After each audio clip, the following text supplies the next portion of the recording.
बानी पीटीआई और बुशरा बीबी की तोशाखाना 2 केस में बरियत पर बेंच तब्दील। चीफ जस्टिस आमिर फारूक और जस्टिस इनाम अमीन मिन्हास आज समाअत करेंगे।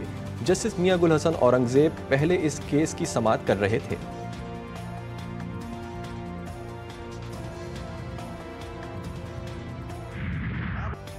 बॉलीवुड स्टार सैफ अली खान की अस्पताल पहुंचाने वाले रिक्शा ड्राइवर्स भजन सिंह राणा से मुलाकात।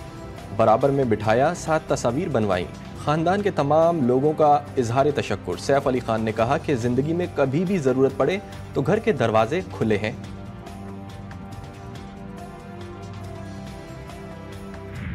अमेरिका में तारिकीन और पनाह गुज़ीनों के खिलाफ सख्त क्रैकडाउन शुरू। 10,000 से जायद पनाह गुज़ीनों की परवाजें मंसूब। नई सफरी पिकिंग पर भी पाबंदी लगा दी गई। केसेस की जांच पड़ताल भी मुअत्तल।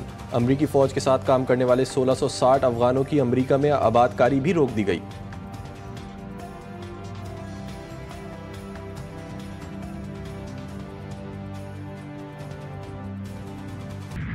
नॉर्थ कराची के सारिम का कातिल कौन, कुछ पता ना चल सका। 7 साला सारिम के कत्ल की तहकीकात जारी। 4 रुकनी तहकीकाती टीम की मकतूल बच्चे के वालिदैन से मुलाकात। पानी के टैंक का मुआयना किया। अपार्टमेंट के रिहायशियों से भी पूछगछ की। मुल्जिमान की अदम गिरफ्तारी पर वुरसा और इलाका मकीनों का एहतजाज। मुजाहिरीन का इंसाफ फराहम करने का मुतालबा। पुलिस की यकीन दहानी पर एहतजाज खत्म। कराची के इलाके मलीर मूसा गोट के करीब 2 लड़कियां मुबैना तौर पर अगवा। थाना शाह लतीफ में मुकदमा दर्ज। लड़कियों की वालदा ने कहा कि 13 जनवरी को शौहर और बेटा मजदूरी करने गए थे, मैं भी घर पर नहीं थी। घर पहुंची तो 2 बेटियां 15 साला आयशा और 12 साला फिजा मौजूद नहीं थीं। गुलशन इकबाल से लापता 15 साला जहरा बतूल को भी पुलिस ढूंढने में नाकाम। जहरा 16 जनवरी को लापता हुई थी। अहले खाना गम से निढाल। आसमान खा गया या जमीन निगल गई। कराची के इलाके गार्डन से अगवा होने वाले 2 बच्चे आखिर कहां गए। 9 रोज बाद भी बच्चे बाजियाब ना हो सके। मुगवियों की बाजियाबी के लिए पुलिस की कार्रवाइयां जारी। गार्डन वेस्ट हसन लश्करी के इलाके में नदी नालों, पानी के टैंक और बंद मुकामात की तलाशी ली गई।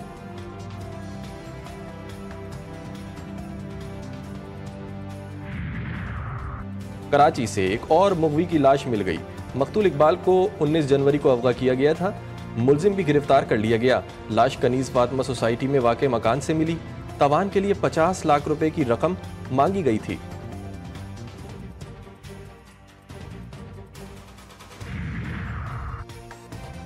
तुल से पाराचनार के लिए एक और काफिला पहुंच गया। काफिले में छोटी बड़ी 61 माल बरदार गाड़ियां शामिल।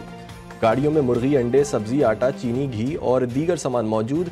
काफिले में मेडिसिन कंपनियों की गाड़ियां भी शामिल।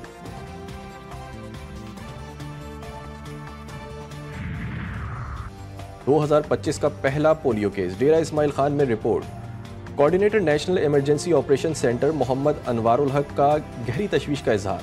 कहा, साल 2025 की पहली कौमी पोलियो मुहिम 3 फरवरी से शुरू हो रही है। पहले जुडिशल कमीशन पर बात, फिर आगे बढ़ेंगे मुज़ाकरात। पीटीआई का मुज़ाकरात के चौथे राउंड में ना बैठने का फैसला। कमीशन नहीं बनाते तो मुज़ाकरात के चौथे दौर में नहीं बैठेंगे। जुडिशल कमीशन बनेगा तो ही मुज़ाकरात चौथे दौर में शरीक होंगे। चेयरमैन पीटीआई बैरिस्टर गौहर ने हुकूमती मुज़ाकराती कमेटी को साफ साफ कह दिया। उमर अयूब बोले, बानी पीटीआई की वाज़ेह हिदायत है, हुकूमत जुडिशल कमीशन नहीं बनाती तो मुज़ाकरात का कोई फ़ायदा नहीं। हामिद रजा ने कहा, हुकूमत उसूली तौर पर ऐलान करे कि हम जुडिशल कमीशन के क़याम के लिए तैयार हैं। शिबली फराज का कहना था कि अगर हुकूमत के दिल में चोर और दाढ़ी में तिनका नहीं तो इनको कमीशन बना देना चाहिए।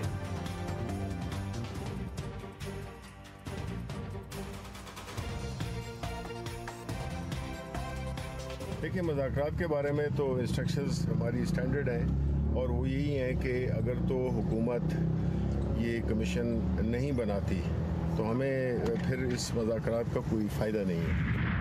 इसमें जुडिशल कमीशन का कोई बताएं तो सही, तो क्यों जुडिशल कमीशन ने क्या फैसला या क्या इन्वेस्टिगेशन करनी। हुकूमत ने पीटीआई का मुतालबा गैर ज़रूरी करार दे दिया। वज़ीर दिफा ख्वाजा आसिफ ने कहा कि बैरिस्टर गौहर खुद कह रहे हैं कि कमीशन ना बना तो मुज़ाकरात नहीं होंगे।